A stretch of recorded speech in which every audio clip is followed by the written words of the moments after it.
But ang focus ng ating pag-aaral would be verse 14 hanggang 17. So Romans chapter 8, beginning verse 12. So then, brothers, we are debtors not to the flesh, to live according to the flesh. For if you live according to the flesh, you will die. But if by the Spirit you put to death the deeds of the body, you will live. For all who are led by the Spirit of God are sons of God. For you did not receive the spirit of slavery to fall back into fear, but you have received the spirit of adoption as sons, by whom we cry, Abba, Father. The Spirit Himself bears witness with our spirit that we are children of God. And if children, then heirs, heirs of God and fellow heirs with Christ, provided we suffer with Him in order that we may also be glorified with Him. Tayo po ay manalangin at humingi muli ng tulong sa ating Panginoon, sa ating pag-aaral ng Kanyang salita. Let's pray. O aming dakilang Diyos, aming Ama na nasa langit, salamat sa pribilehiyo na ipinagkaloob niyo po sa amin, na kami ay nakapunta sa lugar na ito upang makapakinig muli ng inyong mga salita. Salamat, Panginoon, sa isang araw kung saan binukod nyo ito upang kami ay makapag-fellowship sa inyo through your word. And so we pray that you would help us and empower us sa aming pong pakikinig dahil alam namin na kami po ay mga taong punong-puno ng kahinaan.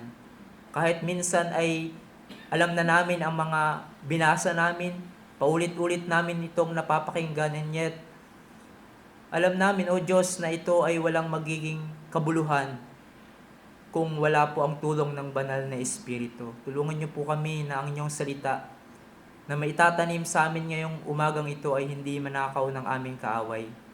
Tulungan niyo po ang inyong lingkod na mangangaral ng inyong salita, na ang inyong salita lamang ang kanyang ipapangaral. Ilayo niyo po siya sa anumang kamalian. Pagkos sa pamamagitan ng pangangaral ng iyong salita, ay makita namin ang kadakilaan ng aming Panginoong Hesus. Sa pangalan niya, Amen. Sa ating passage today, ay Paul will discuss the glorious topic of adoption, or yung pagkukupkup sa atin ng Diyos bilang kanyang mga anak.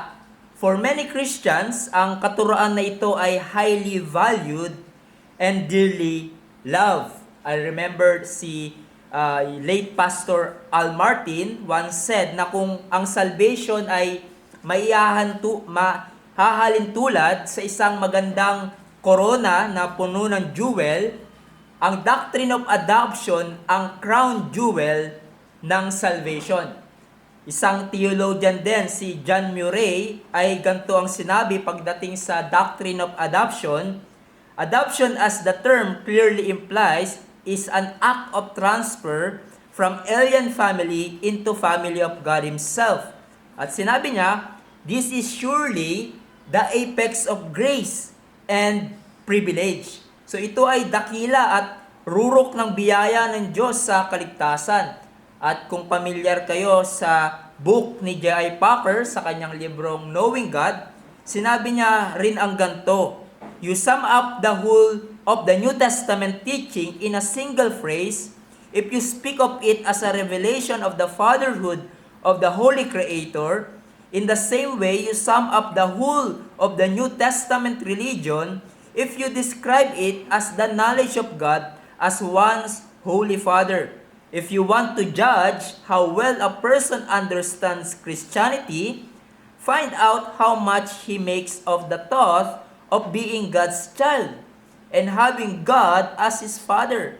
If this is not the thought that prompts and controls his worship and prayers and his whole outlook on life, it means that he does not understand Christianity well at all.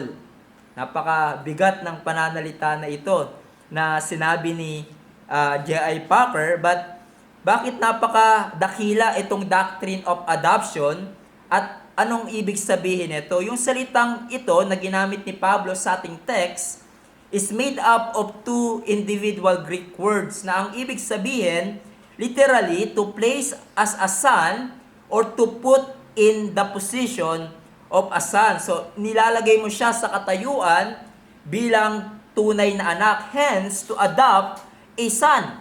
At ang salitang ito ay nagpapaliwanag ng ginawa ng Diyos sa atin sa kaligtasan. So there's a supernatural change of relationship na nangyari sa atin bilang Christians in salvation. Na mula sa pagiging alipin ng kasalanan, debtor to sin as Paul mentioned, the pagiging alipin ng kasalanan to the legal and beloved children of God. At nangyari ito at the moment of our conversion nung tayo ay nagtiwala kay Jesus. Adoption is a gracious act of God to those who are justified by faith in Christ Jesus. So, kung titignan nyo, there's a sense na ang adoption at yung tinatawag na justification, pagpapawalang sala, is the same. Dahil remember, yung justification ay pagdedeklara ng Diyos, a legal act ng Diyos na tayo ay matuwid na at pinatawad na sa ating kasalanan. Adoption is like that. Tayo ay diniklarang anak ng Diyos, but more than that, more than doon, ay dahil tayo ay adopted in Christ, nagkaroon tayo ng relasyon sa buhay na Diyos bilang ating Ama. No, we relate to Him as our Father, and He relates to us as His beloved children. At dahil mga anak na tayo, we enjoy yung liberties, yung privileges of the children of God, at hindi lahat ng tao ay nararanasan yon. Only those who believe in Christ for their salvation.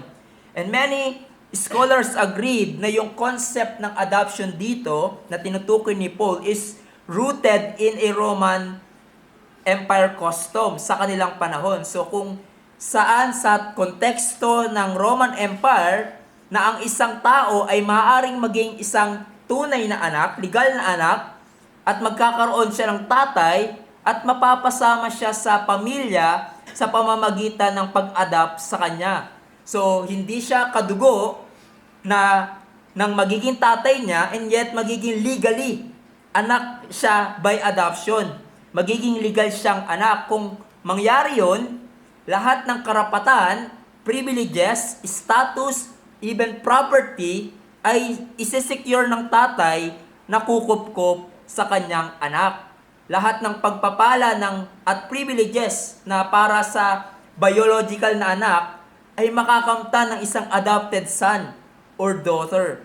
Isang komentary si William Barclay, sinabi niya pagdating sa adoption in the context of Roman Empire, the adopted person lost all rights in his old family. So wala na siyang rights doon sa kanyang lumang pamilya, and gained all the rights of a legitimate son in his new family. Pangalawa, it followed that he became heir to his new father's state. Even if other sons were afterwards born, it did not affect his rights. Thirdly, in the law, sa law ng Roman, the old life of the adopted person was completely wiped out. For instance, all debts were canceled, and he was regarded as a new person entering into a new life with which the past had nothing to do. At yung panghuli, in the eyes of the law, he was absolutely the son of his new father. And so, sa ating pag-aaral ng topic na ito about adoption ay makikita natin kung paano ang Diyos nakikipag-relate sa atin bilang kanyang mga anak. At I pray na magdulot ito sa atin ng mataas na appreciation at pagpupuri natin sa Diyos na kumukup sa atin in Christ Jesus, at nawa ay lumago tayo sa ating relasyon sa Diyos bilang ating Ama. And so in this passage, I want us to consider three headings. First, the mark of adoption. Secondly, the blessings of adoption. and lastly, the inheritance of adoption. So first of all, yung marka of adoption. Maraming marka na pwede nating sabihin at sinasabi ng Bible, but dito merong binanggit lang si Pablo na isa. Notice in verse 14, kung papaanong dinescribe ni Pablo ang mga anak ng Diyos. Sinabi niya, "For all who are led by the Spirit of God are sons of God." Now, notice yung salitang for, dito ay ito ay importanteng bigyan ng pansin para makita natin yung argumento dito ni Pablo. Dahil ang verse 14 ay pagpapaliwanag kung bakit as believers ay ang lakad o gawin ng ating buhay ay pagpatay sa kasalanan by the Spirit, and thus we will live. Ibig sabihin, we will be happy now kung patayin natin ang labi ng kasalanan, and we will be happy forever and ever in heaven. So, joy unspeakable, no, awaits those who mortify their sins now. Bakit? Because the sons of God are being led by the Spirit of God. Yung salita pong led, it means to continuously being guided, or as one commentary notes, it means to have a direction of one's life as a whole determined by the Spirit. Sa original na language, maganda siyang tignan yung tense na ginamit dito. Ito ay indicative present passive, na ang ibig sabihin, itong leading by the Spirit ay totoo ito sa lahat ng mga mananampalataya. No, not just on the selected few as our Bible English emphasize, for all, sinabi doon, at yung realidad, yung being led by the Spirit ay nagpapatuloy sa buhay ng believers. But it does not mean that it cannot be interrupted. Kaya nga merong mga admonition, di ba, and warning sa Bible, do not grieve the Holy Spirit, do not quench Him. And it is in the passive voice, which means the primary agent sa pag-lead sa atin ay ang banal na Espiritu, although sa pagsunod natin sa Diyos ay meron tayong participation or effort na dapat tutok din.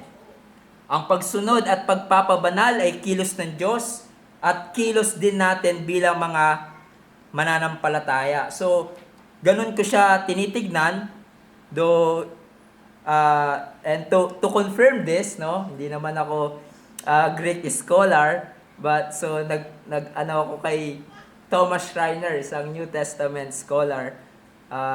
May PhD po ako, no, pastor, pero hindi doktor or MD daw, no. Sabi niya, kasi scholar to, ang ganda ng sabi niya.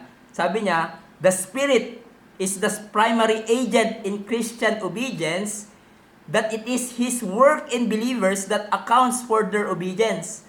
Although this does not exclude the need for believers to follow the Spirit, it emphasizes that any human obedience is the result of Spirit's work. Ganda. Nun, any human obedience is the result of the Spirit's work. Now, ano ba yung muka o tinutukoy dito ni Pablo na tayo ay being led by the Spirit? Now, the context is very important here to understand. Kasi sa ating panahon, maraming nagsasabing mga believers, I am being led by the Spirit, no, to share the gospel to my friend. Or the Holy Spirit is leading me to go to college in this specific school.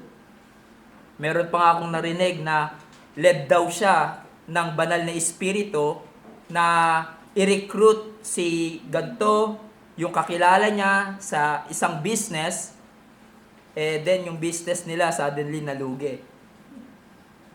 Yun by being led by the Holy Spirit. Ang banal na Espiritu ba talaga ang nagdala sa kanila doon? Nawa, hindi tayo, lalo na sa makarinig sa mga single men dito, no? Or sa ibang Revival Church na sasabihin ng isang single man sa isang single woman, I am being led by the Spirit to court you. No, so sana hindi ganon. And so, what is being led by the Spirit referring to? na marka ng ating pagiging anak ng Diyos? And the answer is found in verse 13. Sabi doon, no? If by the Spirit you put to death the deeds of the body, you will live. And then inexplain ni Pablo. So sa madaling salita, according to the context, kung tayo talaga ay being led by the Spirit at makikita sa ating buhay, ang makikita sa ating buhay ay pagpatay sa labi ng kasalanan. And thus, kung ganto ang gawin ng buhay, ng ating buhay, we are the sons or children of God. If the Holy Spirit is leading you to mortify the deeds of the body, you can be assured that you are a child of God. When you fight sin by relying on the Holy Spirit, by trusting Christ and His promises, you are being led by the Holy Spirit.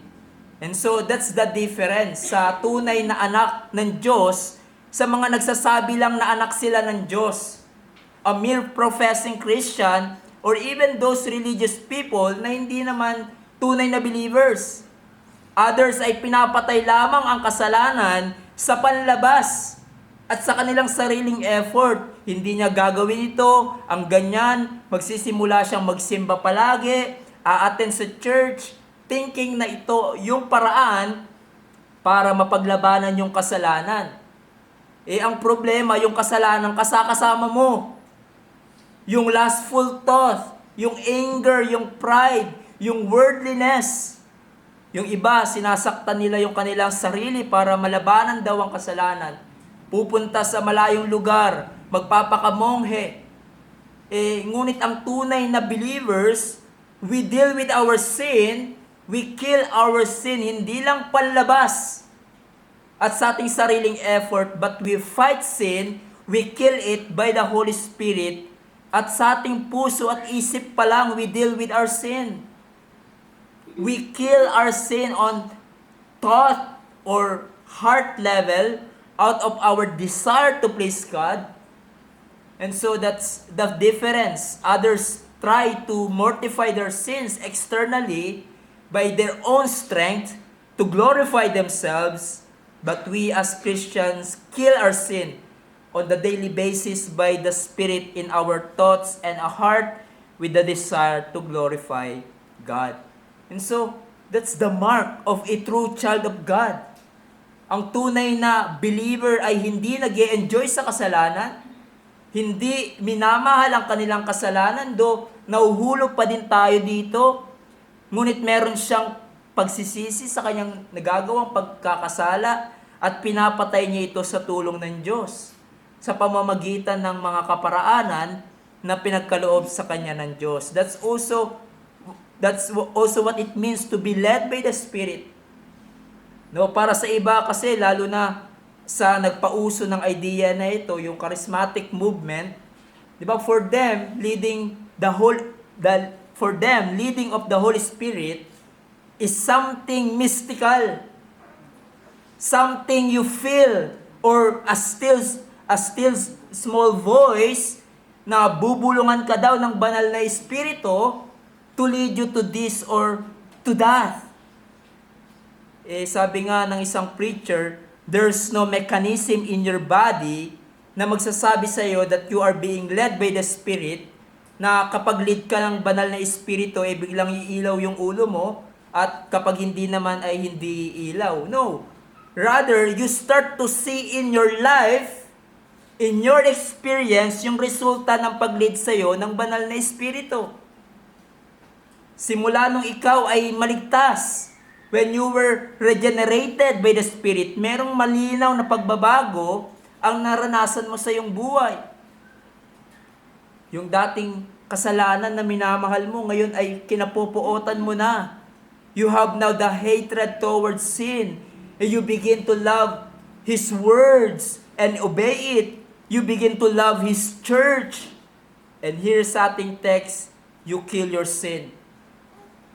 No, malalaman mo na you are being led by the Spirit sa pamamagitan ng resulta na makikita mo at mararanasan mo sa iyong buhay dahil kinilos ka ng banal na Espiritu, you begin to see in your life ang pag-ibig, ang joy, ang self-control, kindness and goodness, at iba pa ang mga bunga ng banal na Espiritu. Hindi ka dadalhin ng banal na Espiritu sa kasalanan. Dahil sinabi ni Pablo in Galatians 5:17, the desires of the Spirit are against the flesh, against our old sinful nature. At kung totoo ito sa iyong buhay, sabi ni Paul, those who are being led by the Spirit are the sons of God. You are a child of God if you mortify the deeds of the body. Pero sa mga hindi anak ng Diyos, the unbelievers na tinatawag ng Bible na children of the devil, hindi totoo sa kanilang buhay yung mortification of sin on the daily basis. In fact, they love their sins and don't want to kill it. They enjoy sinning. They are, as Paul said, debtor to sin, and they live according to the flesh and do not submit to God. The unbelievers' minds are in enmity against God. Kaya nga ang panawagan sa atin, we should regularly remember and reflect on our new identity as adopted children of God and live in the light of it. Kung ikaw ay mananampalataya, hindi ka na anak ng dyablo. Kung ikaw ay mananampalataya, anak ka na ng Diyos. At bilang kanyang anak ay ipamuhay mo sa araw-araw ang pagiging anak ng Diyos. And what does it look like to be a child of God? Winawaksi mo, pinapatay mo ang kasalanan sa tulong ng banal na Espiritu. Our Father hates sin. And as His children, we must hate sin as well. We must hate what our Heavenly Father hates. Dahil mga anak na tayo ng Diyos, it should cause us to reject the sinful ways of the people of the world, the ways of the children of the devil. Na kung titignan ang buhay natin, kapansin-pansin, na tayo ay mga anak ng Diyos. Hindi dahil tayo ay mga perpekto at hindi na nagkakasala, no? Ngunit dahil meron tayong pagkamuhi sa nagagawa nating kasalanan. At sa tulong ng banal na Espiritu ay pinapatay natin ito sa ating buhay. And so ang tanong ko sa inyo mga kapatid, does your life reflect that you are a son or a daughter of God? Dahil kung nagpapatuloy ka sa kasalanan at pagmamahal sa kasalanan, kahit anong tawag mong anak ka ng Diyos, ay dinadaya mo ang iyong sarili. Dahil merong tanda o marka ang tunay na anak ng Diyos. Para sa ating mga biological parents, parang ganyan din sa mga biological parents, merong visible marks na yung isang bata ay talagang anak mo. Diba? Hawig mo yung muka, hindi may tatanggi. Kapareho mo ng ugali. Na yung tao sa paligid mo ay hindi mapagkakaila na anak mo talaga siya. In the same way with us, children of God, there are marks that we are God's children. At isa sa mga mark na iyon ay hindi may tatanggi. Dahil sinasabi ito ng salita ng Diyos, we mortify the deeds of the body. We fight sin and kill it. And we reject the evil ways of the world which belong to the children of the devil. Yan ang isang marka ng tunay na anak ng Diyos.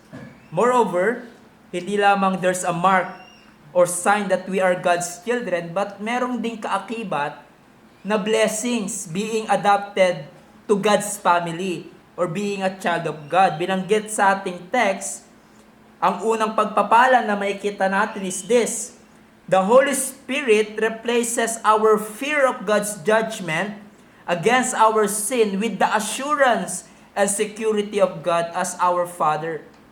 So sa tulong ng banal na Espiritu, ang ating takot sa paghatol ng Diyos dahil sa ating kasalanan ay pinapalitan niya ng katiyakan at kapanatagan na ang Diyos ang ating Ama. It says, "For you did not receive the spirit of slavery to fall back into fear, but you have received the spirit of adoption as sons, by whom we cry, Abba, Father."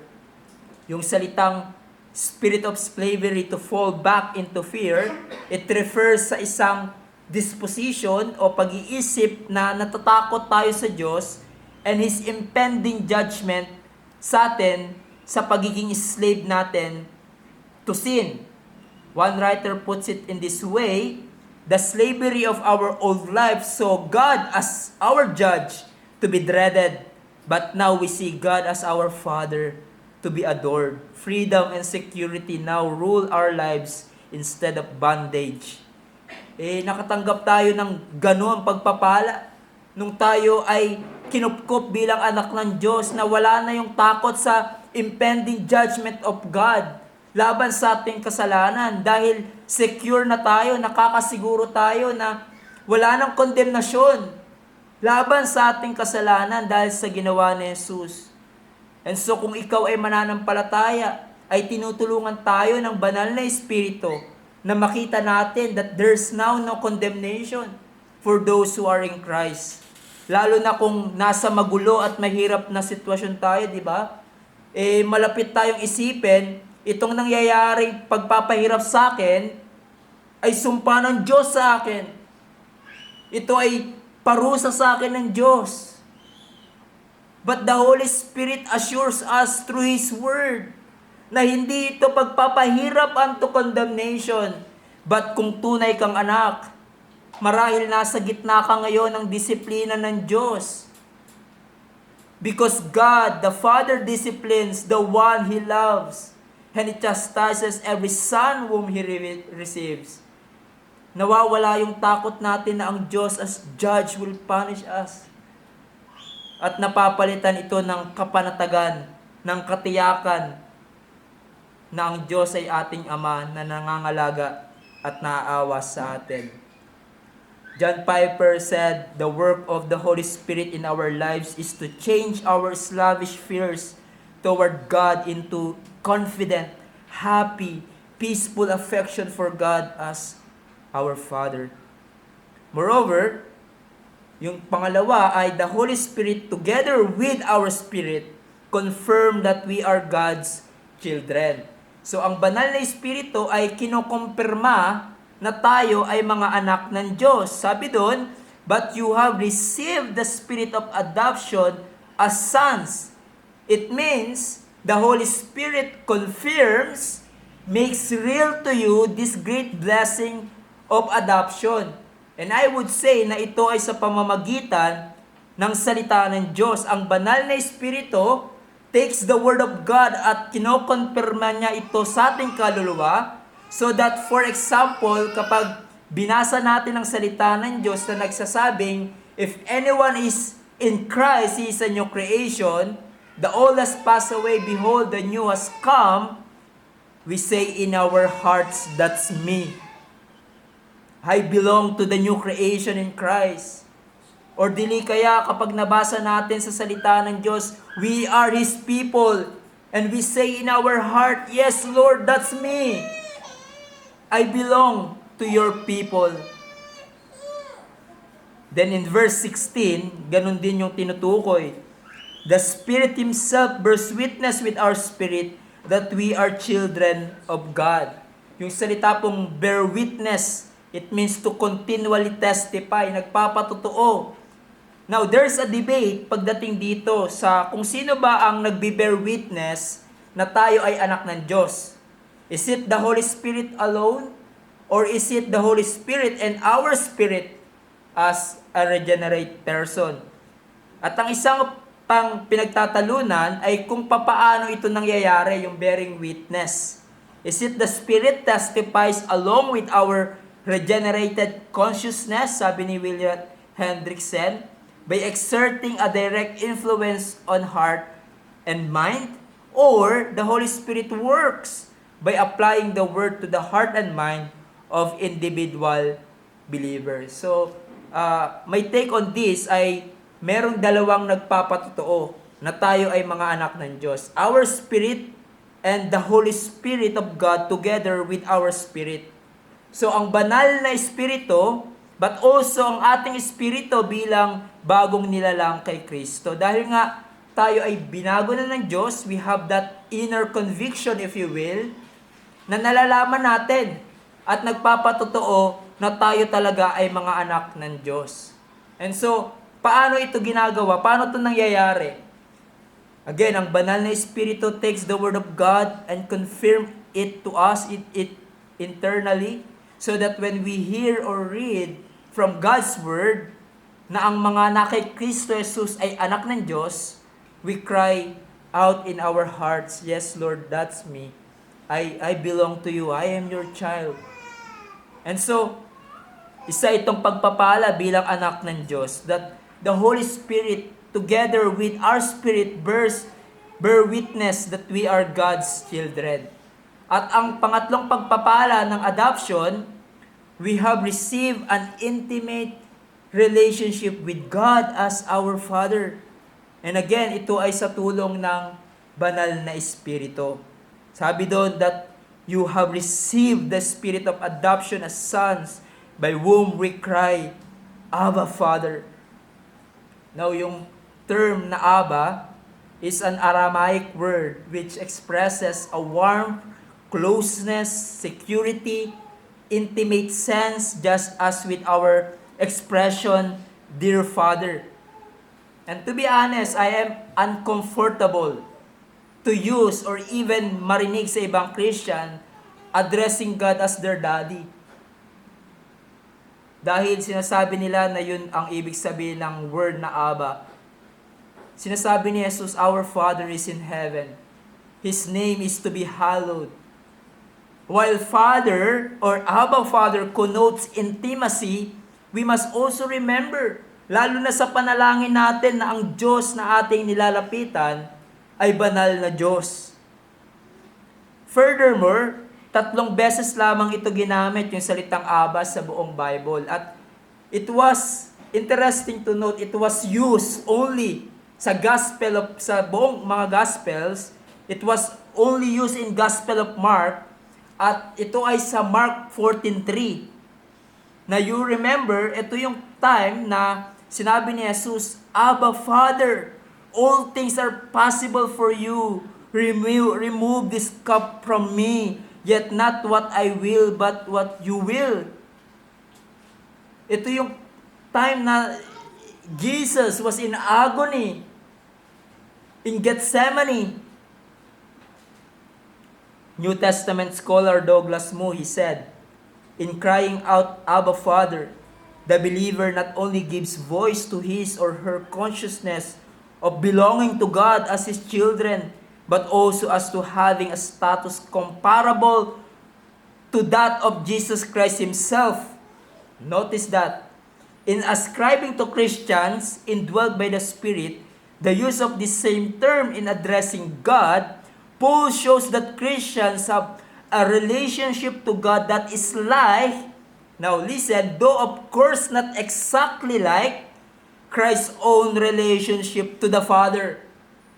In other words, nung tayo ay kinupkop ng Diyos bilang Kanyang mga anak, nagkaroon tayo ng maigting na relationship sa Diyos Ama ng katulad ng kay Jesus. Though not exactly like Christ's relationship to the Father, dahil siya yung nag-iisang anak.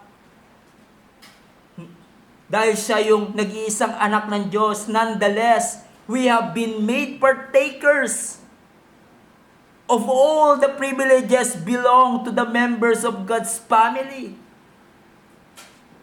Kaya nga, we can address God as our Father. We have an access to Him and cry out to Him. Katulad ng pagdaing ni Jesus sa kanyang ama nung siya ay naghihirap. Tulad ng isang anak sa kanyang tatay, we can come to God knowing that He loves us and He delights to meet our needs. Hindi ba napakadakilang pagpapala nito? Kung ikaw ay dumaranas ng paghihirap sa buhay, bilang isang mananampalataya, kung ikaw ay dumaranas ng kabigatan sa buhay, maaari mong tawagin ang Diyos, Abba Father. And maaari kang lumapit sa Kanya in your distress or in time of need with the same sense of intimacy and assurance of being heard, katulad ng kay Jesus. Nung siya ay tumawag sa Diyos Ama ng Abba Father, nauunawaan ko na dahil sa kasalanan, lumabo yung sense natin ng intimate relationship with God as our Father. At dahil sa mga karanasan din natin sa ating mga ama, diba, ang iba sa atin dito ay hindi ganun ka-intimate ang relationship nyo sa inyong tatay. Ang iba ay being abused with their fathers. Ang iba naman ay iniwan ng kanilang mga tatay, mga absent fathers.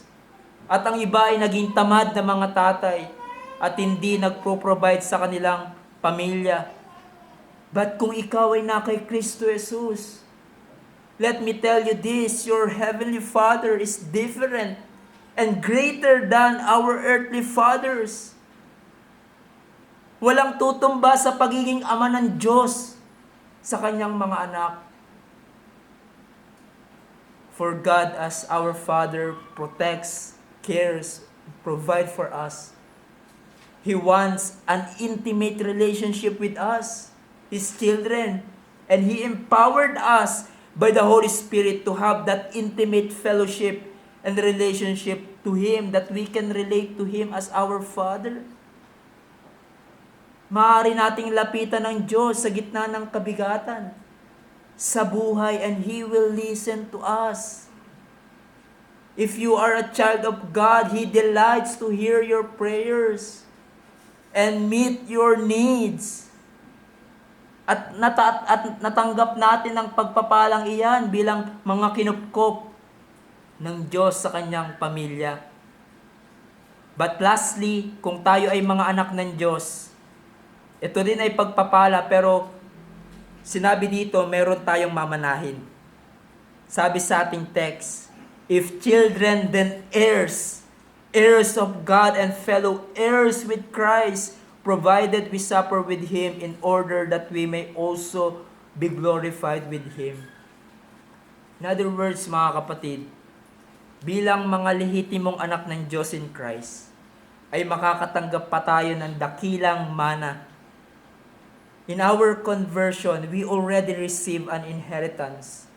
Ito ay walang iba kundi ang Diyos. Kumbaga ay meron ng paunang garantiya na makakamtan natin ang ating mana sa hinaharap. Remember na meron ng selyo na makakamtan natin ang kabuuan ng ating mana. And that is the Holy Spirit, sinabi ni Paul in Ephesians 1:14, who is the guarantee of our inheritance until we acquire possession of it. But meron pang naghihintay sa ating dakilang mana, which is eternal. We will inherit glory and innumerable spiritual blessings from God.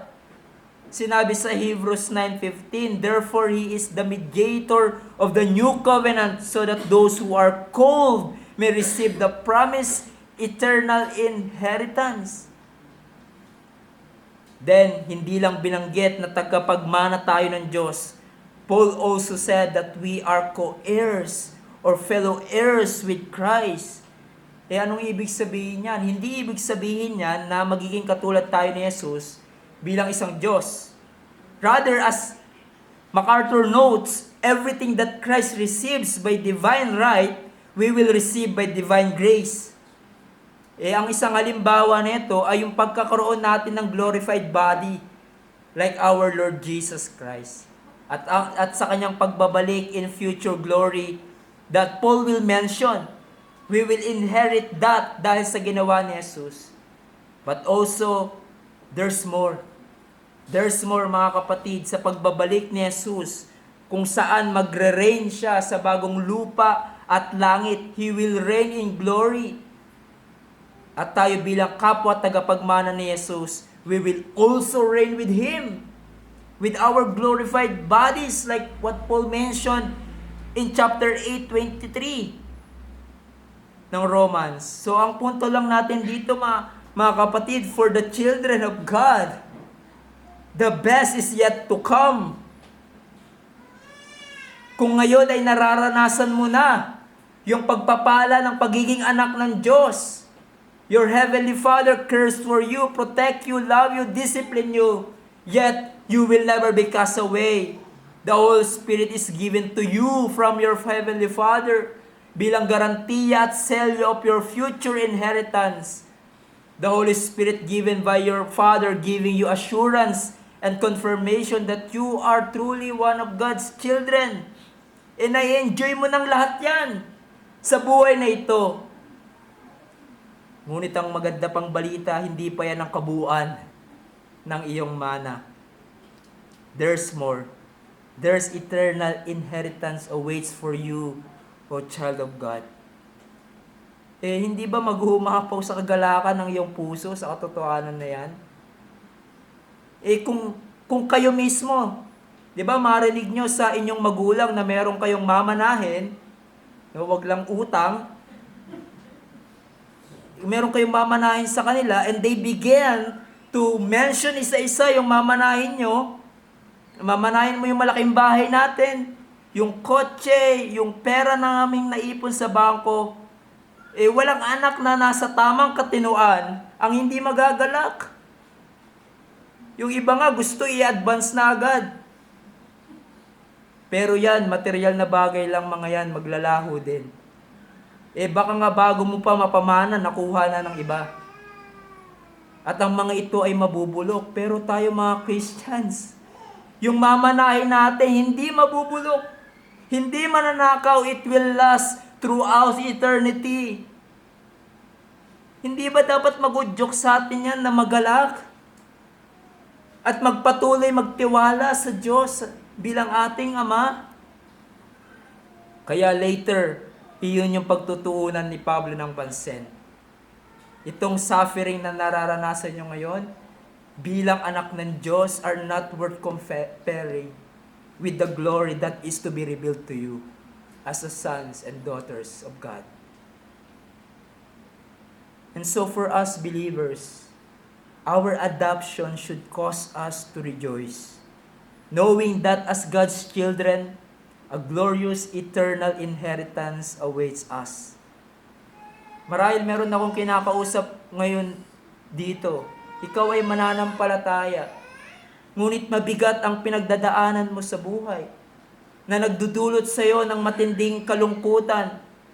Remember, you are a child of God.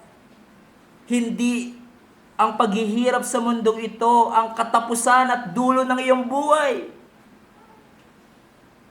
There's something glorious ang naghihintay sa iyo that no eye has seen, ear heard, nor heart of man imagined.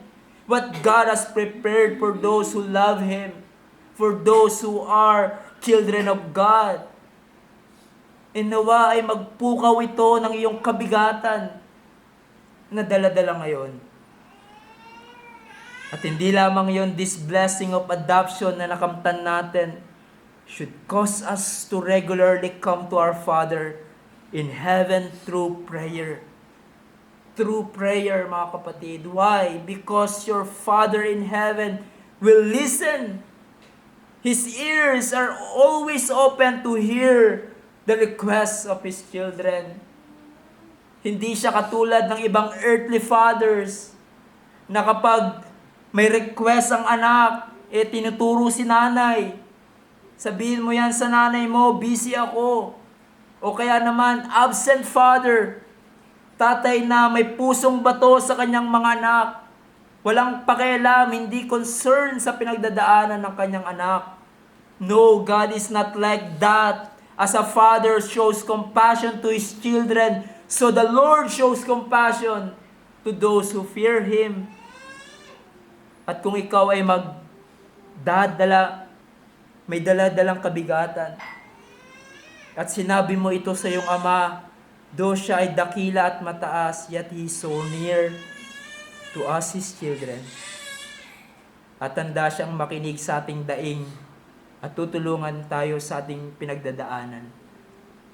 If you then, Jesus said, if you then who are evil know how to give good gifts to your children, how much more will your Father who is in heaven, who gave good things to those who ask Him. Mga kapatid, our adoption should cause us to praise God, knowing that by His grace, He has made us His own children. Sinabi ng isang Puritan si Thomas Watson, adoption is greater mercy than Adam had in paradise. God has made His children by adoption nearer to Himself than the angels. The angels are the friends of Christ. Believers are His members. Since God has a Son of His own and such a Son, how wonderful God's love in adopting us. And listen to this, He said, we needed a father, but He did not need sons.